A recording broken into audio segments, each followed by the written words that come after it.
WTF, we're doing a podcast. I'm Nikki. And I'm Michelle. This is 50. Welcome to What the 50. Join us on our continued journey to simplify our lives. We will seek the answers from the experts and offer tips, tools, and techniques to live your life with confidence and joy. Are we ready? Let's go!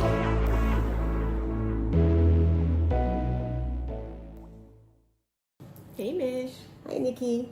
How are you? Good. How are you? Good. This week, Yes. we're talking about our diets. And clean living. Yes. So in the Blue Zone diets, we know that they are mostly plant-based. It's a large legume consumption.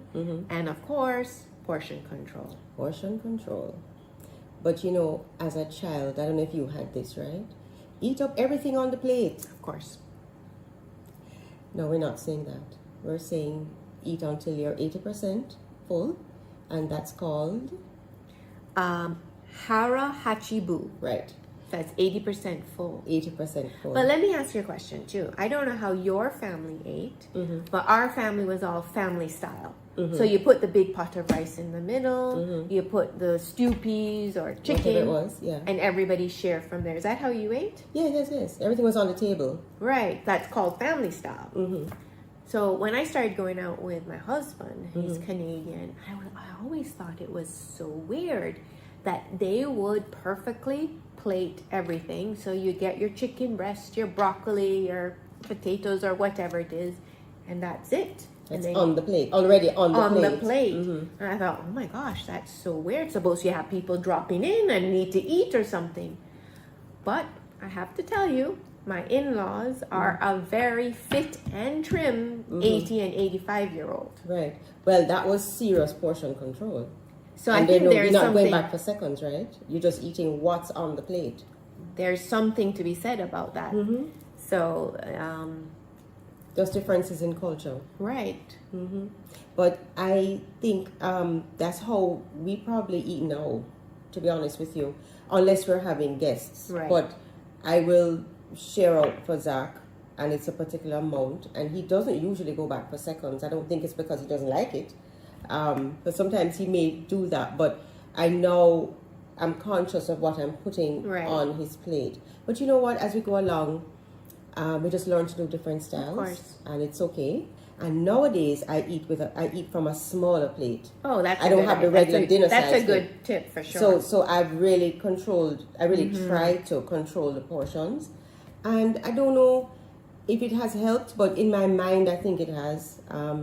And I think it leads to just being conscious of what I'm eating and how much I'm eating, you know? Well, back to Trevor, is that he has, from ever since I've known him, he's always said, you eat to live. Right. Not live to eat. So can we have Trevor on this episode, I know. please? But going back to the small base, you know, I love Korean food and I love Japanese food. Now in Korean food, the big thing is that they'll have barbecue, but they'll also have something called banchan, which is like the small little bits of accompaniments. So they have like a pickled radish, the kimchi, which is a pickled cabbage. They'll have bean sprouts and all different things. They'll have green salad even, but they all come in very little tiny bowls. Love that. And same with the Japanese. I love it when you go and you get like a set meal. And on the set meal, you know, or a bento box, you'll get like a little bit of salad, some rolls, maybe one piece of tempura, a little bit of meat. So I think that's where we have to go to. And guess what? At the end of the day, that's all you really need, you know. Exactly. That's all you really need. And the variety. Yes, before you know it, you're 80% full. Exactly. Hara Hachi. Hara Hachi Bu. Hara Hachi Bu. Right. But you know, I think that, and I'm sure all of those colors, because you have the cabbage, which is probably purple. You have the onions, which is another color.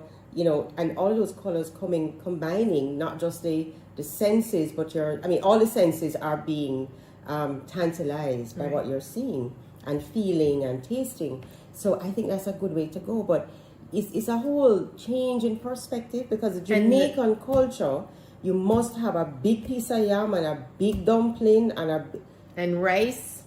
But the thing is, we just have to. It'll be good for us. We can't say have to. It'll be good for us to change our perspective a little bit on the portion control. And just have a small meat amount. And that's one of the things that Dan Buettner talks about with the blue zones, because he says that they really do not consume a lot of meat. Some of the zones do. He's not saying it's a total, they totally remove meat from their diet. Some of them do not, but some of them actually do. But I think the key is the amount. Right. And it's all about balance. Right? So, Mish, let's talk about maybe what exactly high fiber is in our context. In our context. Well, I think for us here in Jamaica, and I think high fiber is important at our age too. We have to include things like our oats, or complex carbohydrates. It helps with gut movement. So like I say, we have to go back to country style eating. Sweet potato, the callaloo, the yam, lots of fruits, grown provisions on a whole. Right. The fruits, and of course, even with the fruits, they tell you open the orange and you eat the whole thing. Right. Okra. But how do you manage with the legumes though? How do you manage with that? Peas and beans.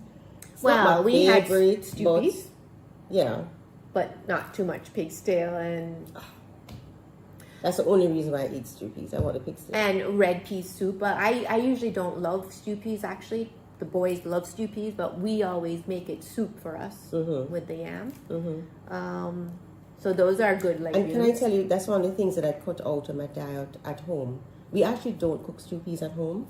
I'm the only one that likes it, and I know it's really not that. I mean, unless it's filled with fat. Yeah, it's just filled with fat. It's just not. It's just not good. So I have it once in a while, but it's. But not, the it's veggie not stew peas, you can make it stew without. Peas, I know, but the pig's tail. Yeah, I'm not a pig's tail eater. But I just have to just not. But speaking of the legumes, last night I actually did I did chickpeas, which I like a lot. I did a chickpeas with coconut milk, and it's really nice. And it turned out well, and Zach loves it. Sometimes I curry it. I don't really like peas and beans, but I like chickpeas. Yeah, chickpeas don't sit well with my stomach, so I have to be careful with that. That's me, and red peas, and sometimes black beans too. The chickpeas doesn't bother me at all, thankfully. That's what chickpeas bothers me. Yeah. Red peas, honestly, when we have the soup, I don't eat all the peas. We just have to know what works. And lentils, curried lentils are good. I like lentil and a good lentil soup.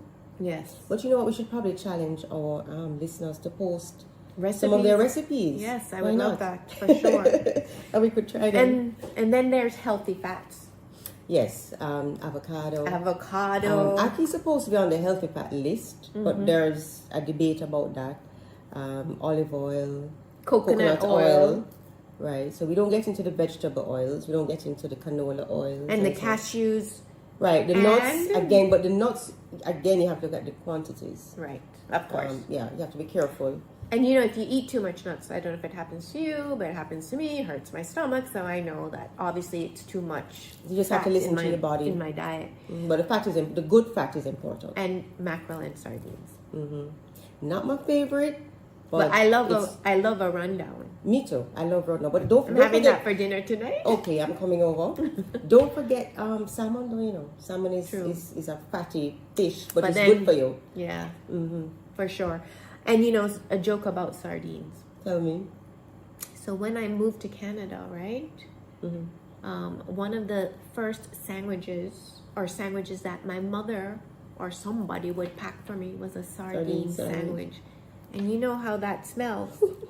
And I remember one of the girls saying, "Ew, I smell cat food." A shame. Of course, needless to say, just put it back in the bag. I have never taken sardine sandwich again. Yes, but you know who loves sardines? Is Max. Oh, really? In Canada, he buys all these designer sardines and mackerel because he knows they're good for you and whatever. So good for him. Yeah, good for him. And then again, we come back now to the other part of it is the low processed foods. Right. and I'm going to touch on something else after we talk about that. But in our world of everything being quick, there's so much processed meats and processed food in general. That's just really not good for us. It's horrible. It's horrible. Growing up, we pop a can of sausages and blah, and it's quick and easy. I just don't do canned stuff too often anymore. Yeah. I've just really gotten very conscious about what I'm eating. So yeah, it's low processed foods and sugar. That's the last one I wanted to bring up. No, there's sugar in everything. Everything has sugar. And it's not necessarily labeled as sugar. It says high fructose corn syrup and all these names, right? But it is so important for us to read our labels and to understand that it has sugar. We just cannot consume it. Truthfully, I think we should try and stay away from things that we have to read labels on. Well, I mean, like as best as possible. Like if you're buying creamer, like the coffee creamers, don't even bother reading that label because it's full of crap. Right? Yeah. So I'd rather if you go to an oat milk or I do the almond milk. Yeah. Which is but you have to be sweetened and unsweetened. You have as well. to be careful with a lot of those too. I know. It has one almond in the whole box. Right. So we or you could just make our own. And for time. I know. And for sugar, I have to have coffee. Sugar in my coffee. I don't. But I have to have use just brown sugar. And you have honey, which is good. Yeah. But do you know that they're now saying that sugar is the new tobacco? Oh my gosh. Yes. Sugar is the new tobacco. I just know that there's a sugar in everything, and I didn't even know that in Jamaican culture we add sugar to rice and peas. Oh, I didn't know about that. Yes, rice and peas. A lot of our sauces have sugar. Yeah. Porridge, sugar. I don't use sugar when I do my oatmeal. I just use raisins or cranberries to sweeten But I it. know that when we used to cut the grapefruit, Mommy would always add Put sugar. Sugar. I know. Or even onto cornflakes. Right. Add sugar. I think we have to give ourselves grace on a few little things. Sure. Right? For sure. But make them good things. Like if you're going to have butter on your bread, you have to slather it. And you get some good real butter. Don't bother to get margarine. But Nikki, what about that person that says to you, well, you can afford to buy that good butter. What about I can only afford to buy the margarine? What do I do? Okay, so maybe use a smaller amount. Exactly. Mm-hmm. So again, it comes down to just being mindful and know what you're putting in. I honestly tell the Costco Society. I just went to Costco when I was away. Mish, you can get everything there, pre-made, big bulk. That is what's, not to be dramatic, I believe is killing America. Sometimes I feel we're a little bit more protected here because we can get Kalulu, we can get Aki, we can get fresh. Real stuff. You can get real stuff. We don't have to, and even in the supermarkets, you can get the bananas peeled and vacuum packed to just boil yourself. Yeah. But we have to go back to what we grew up on.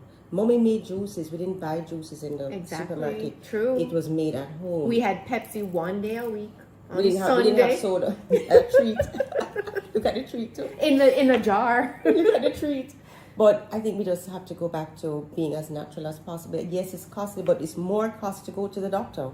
Yes, for sure. To fix these issues. So Nikki, I remember a few years ago, you and I were having a conversation, and you mentioned, which stays in the back of my head, just about what you did in your home a few years ago, removing certain candles, removing scented air fresheners, blah blah blah. I think it's a good conversation to have because I love a sweet smell, Mish, I love a sweet smell, and it was when you and I had the conversation that I'm like, oh my gosh, what am I inhaling on a daily basis?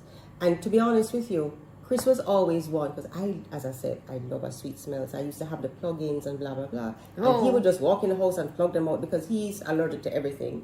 Me too. So I'd like, Lord him miserably, man, and I would just plug it back in when he would leave. Poor Chris.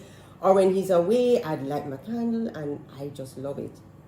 But when you and I had that conversation, I started to really think about it. What am I I don't even know what's in this candle that I'm inhaling. I don't know what's in this plug-in that I'm inhaling. I don't know what's in this air freshener that I'm using. But after our conversation, I really became more aware. It's all about awareness, right? Yeah, I'm happy. And I really became aware of what you're talking about and using natural oils and so on. So I think we could share that with our listeners, how you got to that place and why you think it's so important for us to be conscious of not just what we're putting in our bodies, but what's in our environment. Right. And what we inhale goes into our bloodstream as well. Yes. I think I've mentioned this before, but I had a very good friend who died at 38 of breast cancer. And after that, I was like, what is, why? Why? She had 2 young girls. They were young at the time. One of them 38 is young. Graduated from high school now. And then after that, I just started going, okay. I started reading, and like they say, how the scents, artificial scents can cause cancer. They're hormone disruptors, so they exasperate our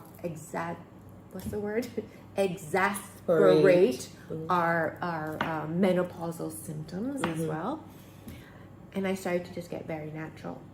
One of the things was highly scented cleaning agents in the house that would just irritate me. And we stopped using it and started using vinegar. And I noticed a big difference right away in our dog. Because our dog would have this skin rash. Wow. And then after that, the skin rash, he stopped having that skin rash. And the vet was giving me this antibiotic and this. And it's like we're doing this to ourselves, and then we're getting medicines or whatever to correct it. And then we react to the medicines. Exactly. So it's a vicious cycle. And then I felt so bad because I had a housekeeper who had such bad sinus issues. And then I know that it was a cleaning agent after the fact. No, when you look back at it. Yeah. Have you ever seen that Julie Mango video where she's cleaning her bathroom as a Jamaican, and she has a bleach and the blah blah blah blah blah, and it literally knocks her out. And when you really think about it, we don't even realize on a daily basis what we are inhaling, our housekeepers are inhaling, what the maybe what's being used with where the pets are affected, what we're using on our clothing, our perfumes, our skincare products, our shampoos. I'm not giving out the perfume. Well, you can try the more natural ones. Like, honestly, Michelle, when I get into a car and I see the air freshener, it's like, oh my gosh, you are, especially with like the AC, the taxi drivers, you're sitting in the car inhaling it all day long. Inhaling that all day long. It is not good. Yeah. Even though I know one of my friends' mother died of pancreatic cancer. And I'm like, what is wrong? Like, why? And I went to the house, and then all I could see, like, because she was very conscious about eating chicken breasts and this, and she was kind of picky in that way. She didn't smoke, didn't drink. But when I went to her house, air fresheners, tons of perfume, scented potpourri, that bright colored scented potpourri, and it's like, And especially if you're living in a house in the States or in Canada where the AC is on all the time, so you're inhaling that no fresh air coming in. Yeah. So I'll clean with vinegar. I use a lot of essential oils all the time. For my allergies alone, another thing that happened is that we were traveling, and I came back and I had this bad allergy reaction. I was sick for a few days, and I know it was what they were cleaning the room with. Yeah, in the room. I actually don't even let them clean the room anymore when I travel. Well, yeah. When I go, I ask them to do an organic cleaner. So they use vinegar. Like when I go to the place where I go all the time, I say, sorry. I just can't. Yeah, I just take my own stuff.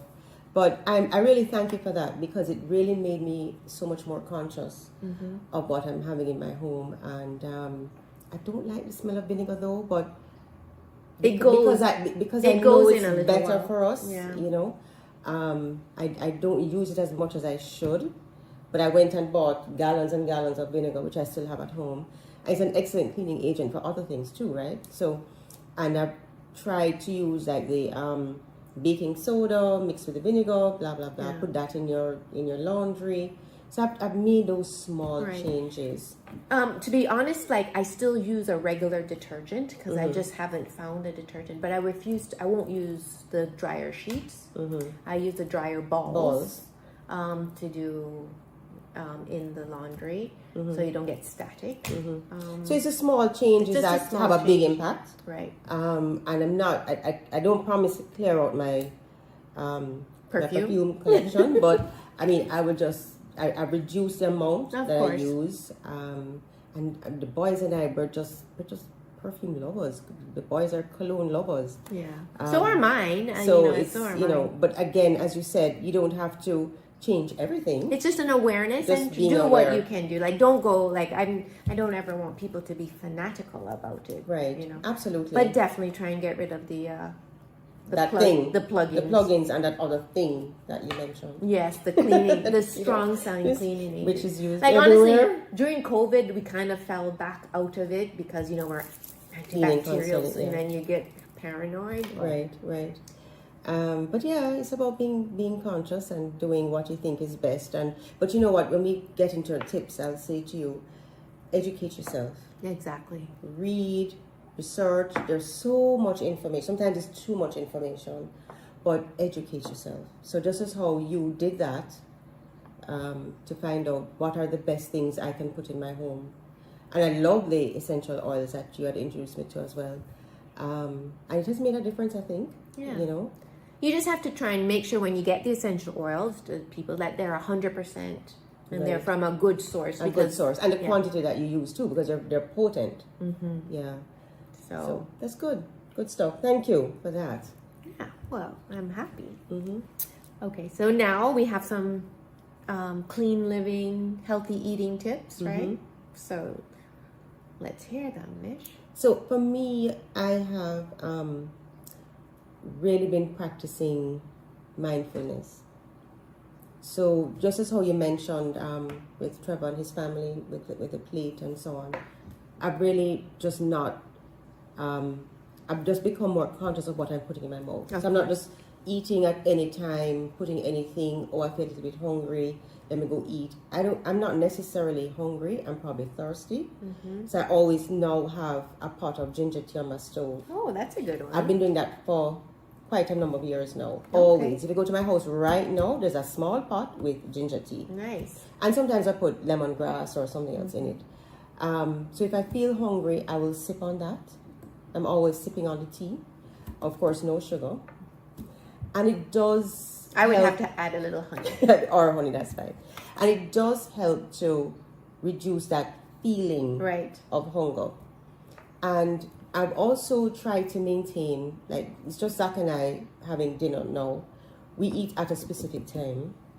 We sit at the table. We don't have, even if the TV's on, we're not watching it. Right. We're having a conversation. Right. So we're not just mindlessly putting food in our mouth and, we're talking to each other, paying attention to what we're eating and making it an experience as best as possible. Yes. So the I give an experience. example, and I know you love a good experience. I give an example. So we were in New York, and there's a restaurant that we love to go to called Sweet Green. And one evening we got our meal there. We love to go there. You can make your own bowl. It's very, very healthy.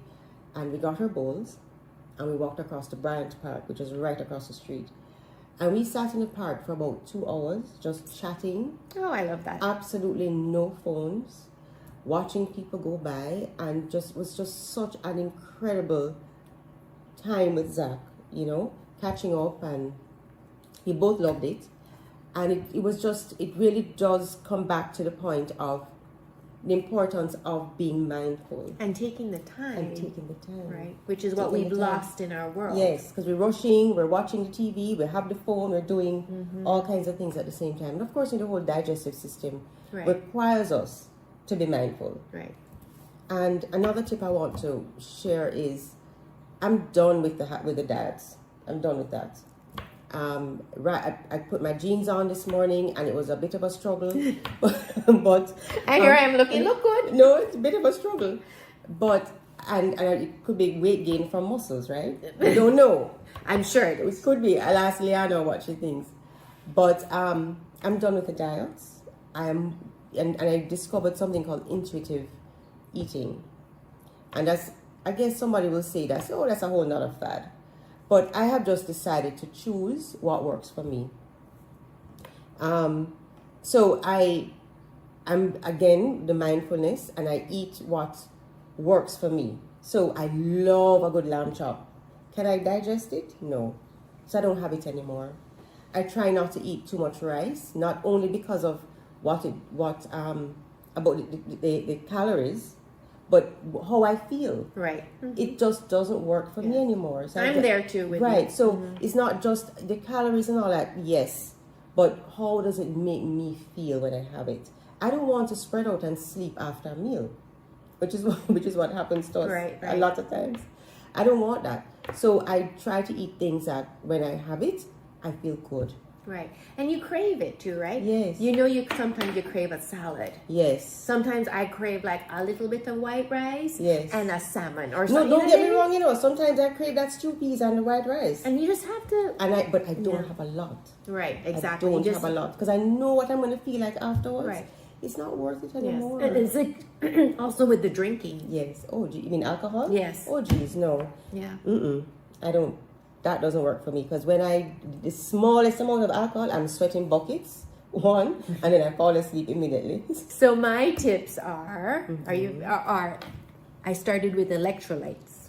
Okay. So a big thing last year was summer and it was hot and people were traveling, and we started with telling people to bring electrolytes when they came for the reunion and whatever. And we started with electrolytes, and it has made a big difference. Really?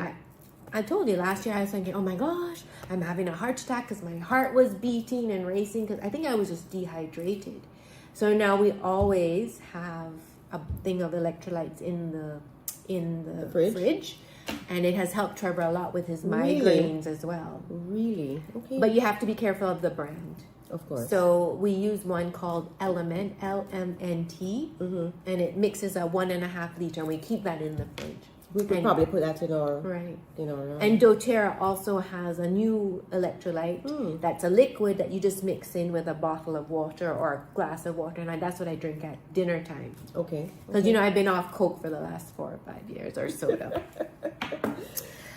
The next thing would be to get pretty dishes, pretty little dishes, and make everything an event or an experience when you're eating. And visually appealing. Right? So you have, and if you can, have a little bit of soup. So miso soup is very good for your digestion and has probiotics.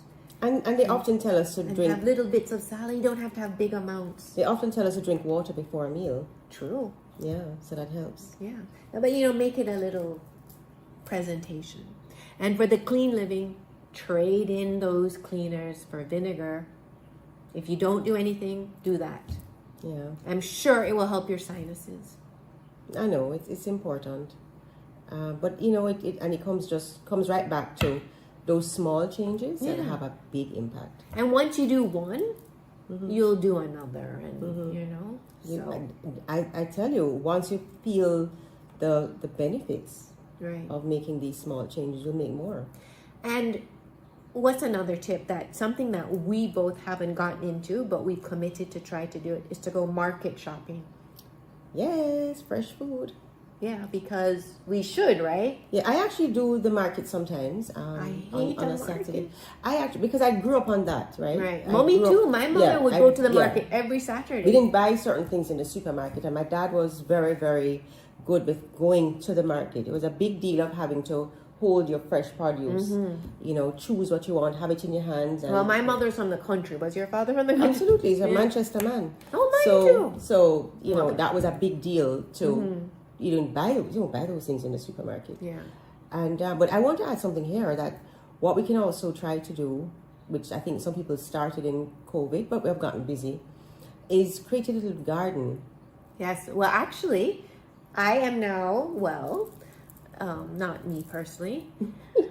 We've been eating fresh callaloo, and I see peppers growing. Good. And so it's been nice. It's been good. Yeah. Find a way, it's a little pot, doesn't have to be a large plantation of anything, just a little pot. And I think it's a joy to step outside and pick. This is coming from my garden. Right. But you know what I also want about fresh vegetables and stuff? And if anybody knows, I would love to get a place that will deliver. Your places. I know, but I don't know where. That deliver fresh vegetables, like a weekly box.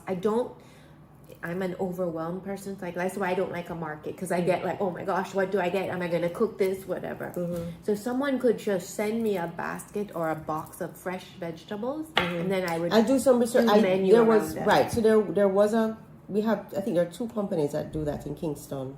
I can put it together and then I can post it. Oh, good. But because I don't have it at the just now, but we can put it in. Yeah, because I think that will be good. And our listeners can see it.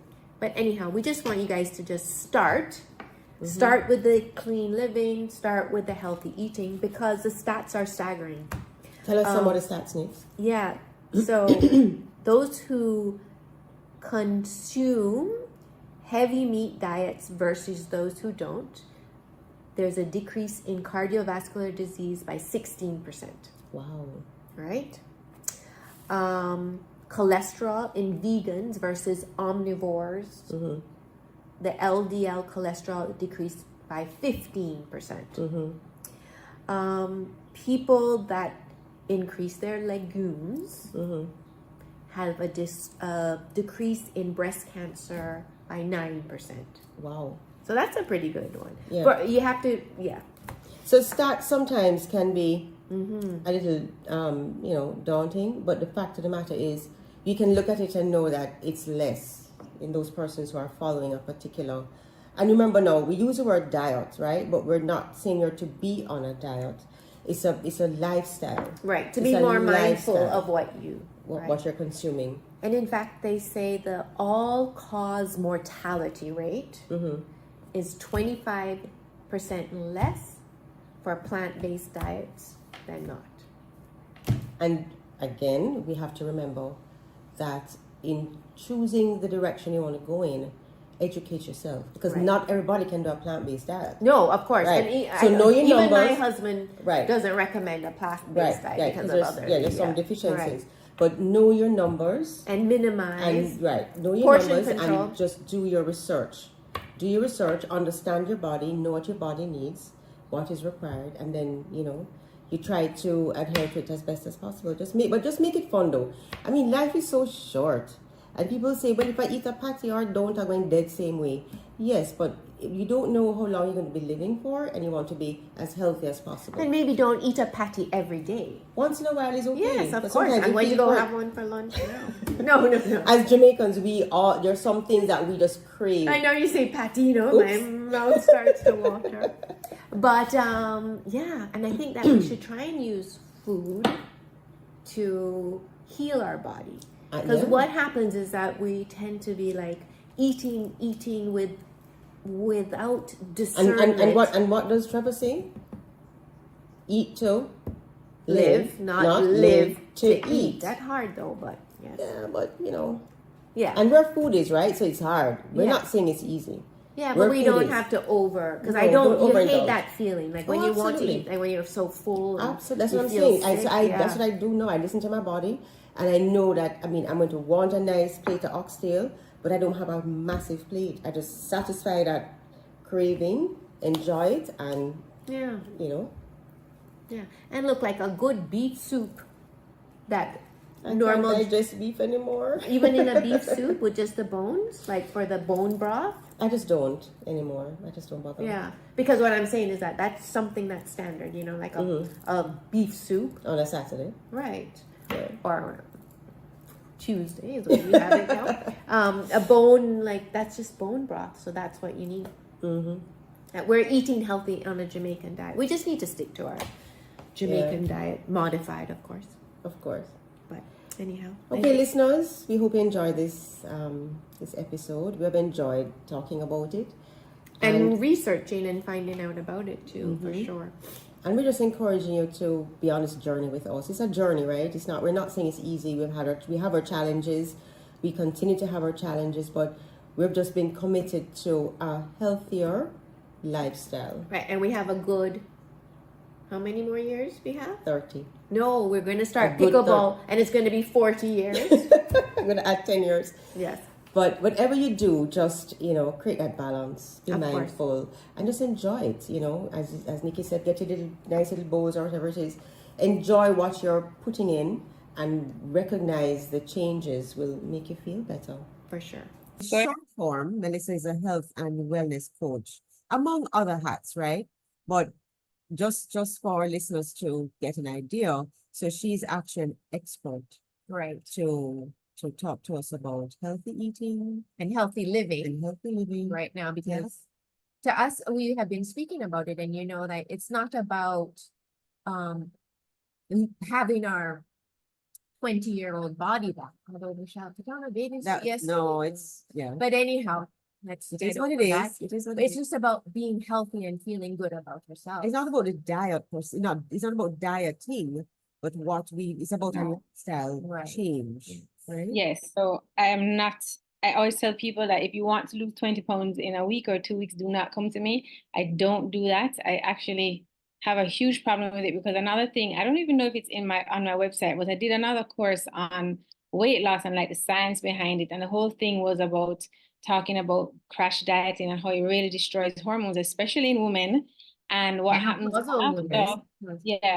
after is you, oh my God, I gained back all this weight and I lost and I don't know what happened. And it really just because you deprived yourself of a lot of nutrients and a lot of calories that you need daily, especially when you're over 40 or in 50, like you guys are talking about over 50, that you need to for everyday life, that it messes up the hunger hormones, which are like ghrelin and leptin, and then it completely, you will gain back your weight because your body wants to give you back that weight because it thinks something went drastically wrong while you're starving. So I don't do a quick fix diet. I'm not going to do that.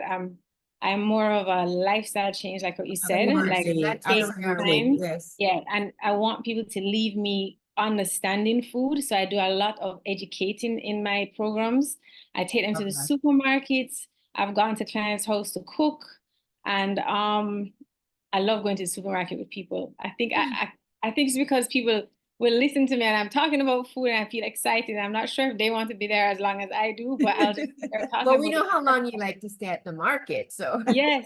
but you're literally excited though. We could see that when we ran into you. We could literally see how excited you were. You were in your genius zone for sure. Well, and I do get excited about it. Like I keep buying all these books. I have these stacks of nutrition books I haven't even read yet because I was like, oh, this looks interesting. I need to read it. But again, my long list of things I need to do. But yes, excited. Yes, you can tell. So when we want to start on this healthy lifestyle journey, where do we start? You start realistically. So you don't say, oh my God, I'm going to become the healthiest eater around. Let me just change everything all at once, because that never works. And people end up freaking themselves out and stressing themselves out and end up back at square one where they're like, it's too hard, I can't do it. So what I do with a lot of clients is I make little small changes with them. Right. So I'll say, how about we make, first of all, we set a goal, and it's always a goal that's manageable and realistic. And then we say, this is a goal we're working towards. And today we're just going to do one thing. This week, we're going to do one thing. And that might be adding a couple more glasses of water to your day. Or it might be adding a vegetable to one of your meals, or replacing an unhealthy snack with a healthy one. And I'll give them options. So they do that for like some time, and then we add on to it so that it's not like a thing where you nosedive into like this huge thing of overwhelming, oh, I have to buy this, this, and this. And then so you kind of start really small and you build onto it daily. And that's the first thing that I make people understand. Next, I would say planning. Like a lot of things have to be planned, especially meals. Like if you want to start eating healthy, you have to have a plan. You don't just get up in the morning, as you know, because as soon as you're hungry, you're going to go into the kitchen and grab whatever is there, and you're like, okay, I'm hungry. And your body is not going to be like, oh, let me wait until you decide that you're going to steam some callaloo. No, you're going to grab whatever crackers, whatever it is that's there, and you're going to eat it. So if you have a plan and you have a shopping list and you know what your plan is for the week, it takes time, right? A lot of people are like, you want me to do all that? Well, if you want results, that's what you have to do. You have to plan your meals. You have to have a shopping list. You go to the supermarket, your shopping list. Shopping lists are really important. Never go to the supermarket hungry or without a list, because you are going to buy everything that you do not need to buy, right? So you go in there and you have your shopping list, and then you choose a day where you're going to batch cook or, like meal prep. Another thing I do is I teach people to read food labels. That's another thing when you're trying to eat healthy. Like, a lot of people think, oh, the box says, this literally just happened to me. I went to the supermarket with a client and she was looking at cereal because she said she doesn't have time in the morning to make a fancy breakfast. So she said, I have to eat cereal sometimes if I have 5 minutes. And I said, that's totally fine. We're not trying to be extreme, like, oh my God, cereal is the enemy. But I have to be realistic with people. Some people have to eat cereal. So let's choose a cereal. You look at your label, you see how much sugar it has, how much fiber it has. And she said, oh, this one says healthy. And I said, yes, but those are probably the worst ones. So when you read a box that says healthy, never look at the cover. Turn the label around and read the label and read the ingredients. And those are the two things. When you read the ingredients, you're going to see a whole bunch of stuff that you really can't pronounce. That's never a good thing. So get the things that have the least ingredients and the easiest to pronounce, and the things that if you had to make that cereal or that whatever it is you're buying, you have those ingredients at home and you could make it. That's the cleanest way you're going to be, right? That's And then also on the least amount of sugar, if you know what I mean, in a cereal or in any product. So reading food labels. The best way probably is cooking at home. A lot of people don't have time to cook at home, but if you can cook at home, that is the easiest way to change your lifestyle, because you know what you're putting in your food. Absolutely. And you know what the ingredients are, and you can control the amount of sugar and salt and MSG, which is my enemy. Oh my gosh. My husband gets major headaches from MSG, migraines, and there's MSG in a lot of things, yes. Yes, so like a lot of food additives, red dye, like all of those things. I won't start with them because I'll stay for hours. But like, you can control what you're putting in your food. So if you cook at home, so even if it's not cooking at home every day, people say to me all the time, I don't have time for that. If you can find 2 days, one day on the weekend and one day in the week, you can batch cook or meal prep like a bunch of meals, and you've already done a significant change in your life, because if you think about it, you would have gone and bought all those meals already anyway, right? So if you can, But Melissa, you could do for us though, you could maybe share with us some easy recipes that we could try. Yeah, I have recipes. I have recipes. My favorite recipes are recipes that are probably large, like soups and stews and stir fries, because they're so easy. So I batch cook, right? And I meal prep. So I'll buy like a thing of chicken breast and season it all up and then individually freeze it. So if I have time, like say I have an hour for lunch, I work from home, so it's easier. So I'll go and stick it in whatever, the pot, the frying pan, whatever, but it's pre-seasoned and ready to go. If you can't, that helps with a lot of people when I suggest it. But then if I cook like a big pot of soup, I will share out individual servings and freeze it. And then it's right there ready to go. And then also when it comes to like a stew or a stir fry, it's easy to make a whole extra. So if you're going to cook for yourself and you find, oh, I have 2 hours today, double the amount that you're going to cook, right? And then serve it out individually, and you can freeze it. And then you can take it to work, or you can warm it up at work, or you can, if you work from home, you can have it at home. Or if you're home all day, if you're a stay-at-home mom, whatever it is, anyone who's busy can benefit with something like that. So that's another way that you can get in more, I guess, healthy lifestyle. And then snacking, which is something I have to talk about. That's where people kind of fall short. People will eat healthy throughout the day, and then all of a sudden they're like, I have to eat a snack. I have to eat a snack every day. If you change whatever the snack time is, if you change and try and figure out like say 3 healthier snack options, like instead of having, and people get upset with me, they're like, you can't replace chips, but an option for that could be making popcorn at home. True. Yeah. I mean, you get the crunch, you get the salt kind of thing. If it's a But sweet not the snack, microwave popcorn. Let's be not clear. the microwave Mhm. popcorn. A lot of people do the You're microwave talking popcorn. through. Yeah, Mhm. the air It's pop. We have an air popcorn. Yeah, so if you can even make popcorn in a pot. So that's another thing I can share that another time, like a recipe for that. But I if you beat it have a up. pot, Yeah. yeah, and it comes out perfect every time. And like a sweet alternative is right now it's mango season. You can freeze your mango, put it in the food processor and make a mango sorbet. Like if you can change your snacks and have like healthier snack options, you right there have made a significant difference. Yes. Other than that, I would say just coffee is a big thing that people drink every day. That's another thing where people are like, I don't really eat unhealthy, but then they pile like a whole bunch of sugar and all these artificial creamers and stuff in their coffee.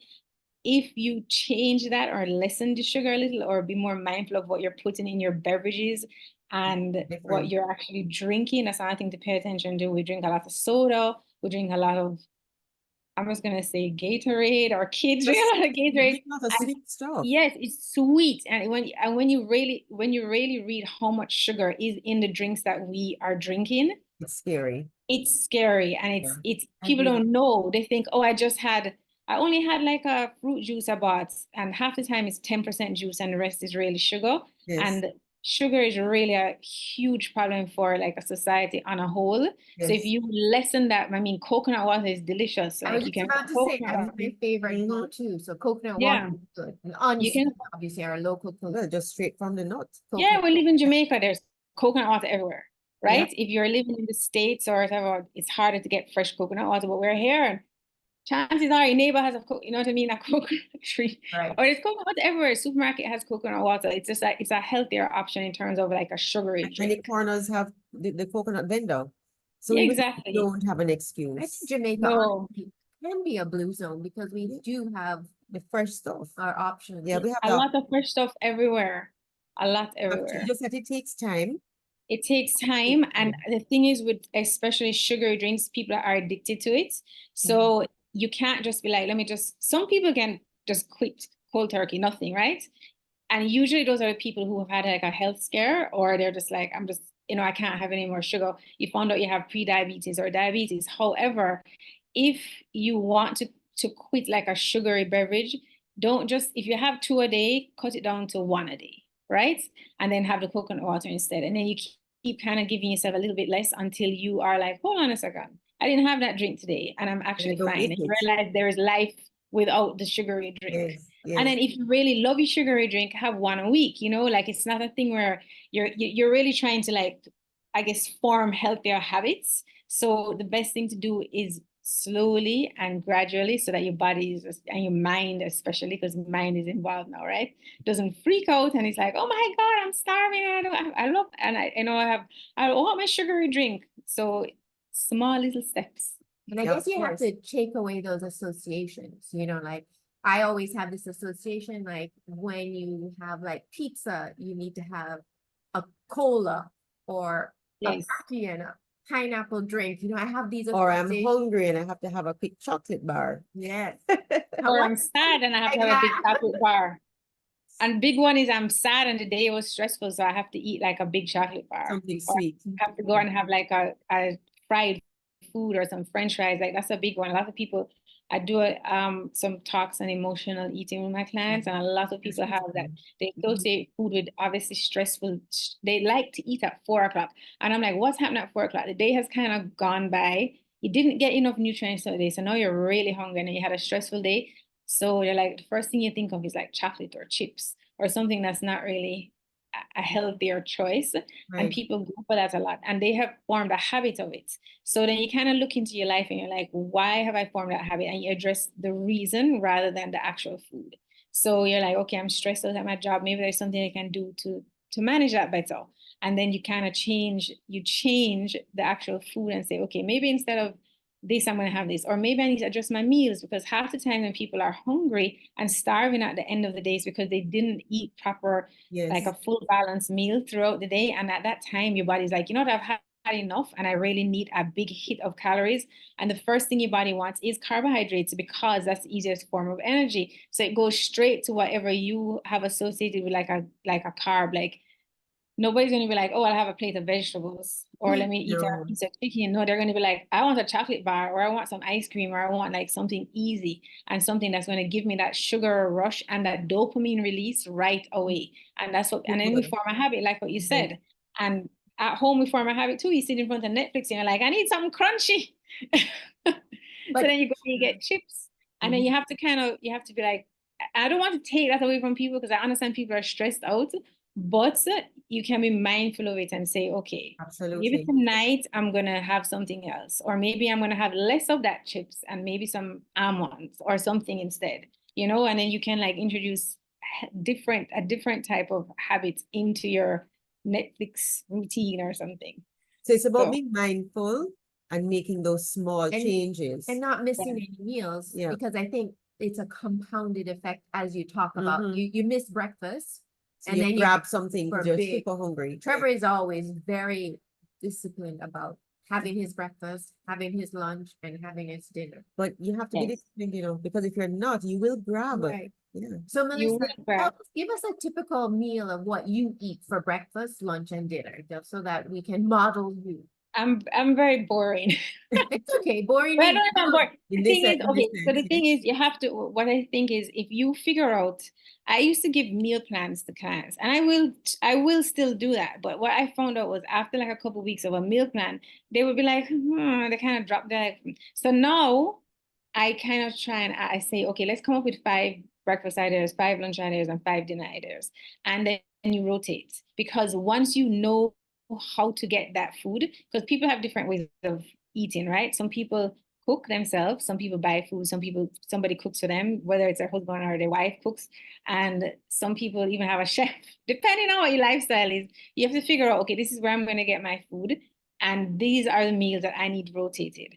And you come up with those, say, even if it's 3 ideas, 3 lunch, 3 breakfast, 3 dinner, whatever it is, then you just keep, you know what your shopping list is, and you know how you're going to prepare this food. You have the recipe and you keep doing it over and over. You might get a little bored, but then you can also add in another recipe whenever you do get bored. So I have my typical breakfast that I eat, I guess I would say quite often. Okay. So I eat a lot of eggs. So Okay. I will have like my favorite easiest breakfast is to make probably an omelet. And then I would I get like ricotta cheese at the farmer's market, and I'll put ricotta cheese in there. And then I eat a lot of fruit. So like I get my carbohydrates. My preferred sort of carbohydrates is always fruit, because I love fruit, because I feel like I'm getting a lot of antioxidants and vitamins and minerals. So once I have like a bowl of fruit or fruit and my 3 egg omelets. So let's be realistic here. A lot of people eat one egg. It's not enough protein. So one egg has like about 6 grams of protein. So it's not going to keep you full for a long period of time, especially if you're somebody who works out and you need like protein, if you're trying to build muscle, which is really important over actually the age of 35, much less 40 and 50, because you know that you're experiencing a lot of muscle loss. The I'm protein sure is you guys even have been more talking about that. important for us. Protein is very important. So I would say that every single meal, what I teach people to do is have a balanced meal. I must have protein. So you're trying to get, so if you eat one egg, that's not protein. If you were to say, okay, I'm going to have a hard boiled egg and a cup of yogurt, then fine, because yogurt has a lot of protein there as well. So for me, I will do 3 eggs. Okay. And I'll put ricotta cheese, that's even more protein. And then I'll have probably a half a mango and a half a banana, and then by then I kind of feel full, depending on the day. Sometimes I have steamed vegetables. And another thing I do is I buy ground chicken and I pre-cook a bunch of it, season it up nice, and I freeze it in individual bags so that when I am hungry and I go to the gym in the morning, I come home before I start my calls, I will just warm up the chicken and I'll have some steamed vegetables with it, and some fruit. So those are my 2 protein sources for breakfast, right? On the weekends now, if I feel to get extra fancy, then maybe I'll make a quiche or I'll make something nice for my family. But like during the week, it's really basically the same thing over and over. The third thing I have is probably a smoothie, but in my smoothie, I will make sure to put all 3 food groups. So I'm putting fats, protein, and carbs. So the carbs is fruit. Then I'll put protein, so I'll add yogurt or a protein powder. And then I'll add some kind of healthy fat. So like flax seeds or pumpkin seeds or chia seeds. Sometimes I put like a little spoon of like a sunflower butter or something. I don't eat nuts, so I put like a seed butter. So it just depends. Once you have all three in there, so you don't want to make a smoothie carb heavy, because then you're spiking your blood sugar. So you have to get in some fats and some protein there. So those are my three things. So if I have no time, it's a smoothie. If I have some more time, then I'll warm up I'll grab my chicken. And then if I have a little more time, then I'll make myself an omelet. And I actually love potatoes. That's another thing. So people are afraid to eat potatoes, but I am not afraid to eat potatoes. So I go for a lot of complex carbs, and I will make, if I'm really hungry in the morning, I will actually bake a potato or I'll boil a potato. And sometimes if I boil sweet potatoes and Irish potatoes, I'll boil extra and put it in the fridge, and I'll just warm it up the next day. And potatoes actually keep you really full. That's something you can research. They keep you really full for a long time. So I'm not hungry again for like 3 hours. So I'm good, and I can go on my call. And then if it's time for lunch, I always have lunches already made. Like right now in my fridge, I probably have soup. I probably have some dinners that I can just extra leftovers I can just warm up and I'll eat. If I have time, I will be like, okay, I'm gonna make something. But it's usually my chicken breast that I already had pre-seasoned, and I'll take it out and I'll put it in the air fryer, and I'll have the chicken breast. And if I didn't have a potato, maybe I have a potato with it. And then dinner, you have to be prepared. Right. you have to be prepared. Like, this sounds like a lot. And when I speak about it, people are like, oh my God, I don't have time for that. But once you get into the routine of it, and once you know what you're doing, and especially if somebody is guiding you, like me, then you will know how to do it. And after time, it's easy. Like, I do not feel stressed out about it at all. And I find that it's not you're not going to wake up one day and be like this excellent meal prep batch person. And you don't have to do it every day. Grace in the process, right? Of course. Yes. They start small and start with at least one step. Yeah. Exactly. No, and dinner, I cook. I like to cook. Not many people like to cook. So again, like for example, today I'm making like a stew chicken, but it's not like a traditional Jamaican stew chicken. I cook with a lot of spices and herbs, and I'll put potatoes in there and carrots and tomatoes, and it's like a stew, and I'll cook like an entire chicken. So today I'm going to make an entire chicken. And to be very honest, I'll have leftovers. If I want to eat it for lunch tomorrow, I'll eat it for lunch tomorrow. If I want to give my kids again for dinner tomorrow, they're just going to have to eat that for dinner tomorrow, depending on what, so sometimes when I cook, I'll cook enough for the next day. I try to do that more so that because you don't have time to stand in the kitchen and cook every day. Every day. So, yeah. And plus it's so hot. So yeah, so I'll make stew chicken. I always make a vegetable side every evening. Like where my family's used to that. Like if I don't have vegetables, they actually make a comment like, what happened to the vegetables today? I mean, some of them are happy about it, but I always have like a steamed vegetable and then a carb of some kind, whether it's like roasted potatoes. My kids like to eat rice. I make them eat rice, whether it's pasta, whatever it is. So I have like all three, like the food groups in there, like every single day. So well, that stew chicken sounds delicious. I You know, may just I feel pop up. hungry now, You may just pop up for dinner later. But Melissa, if people want to have you as a coach to help guide them, where can they find you? Well, I have an Instagram page which is at Imperfect Wellbeing, and then I have a website which is imperfectwellbeing.com. There's a little, you can just click and then it sends me like an email and I respond right away.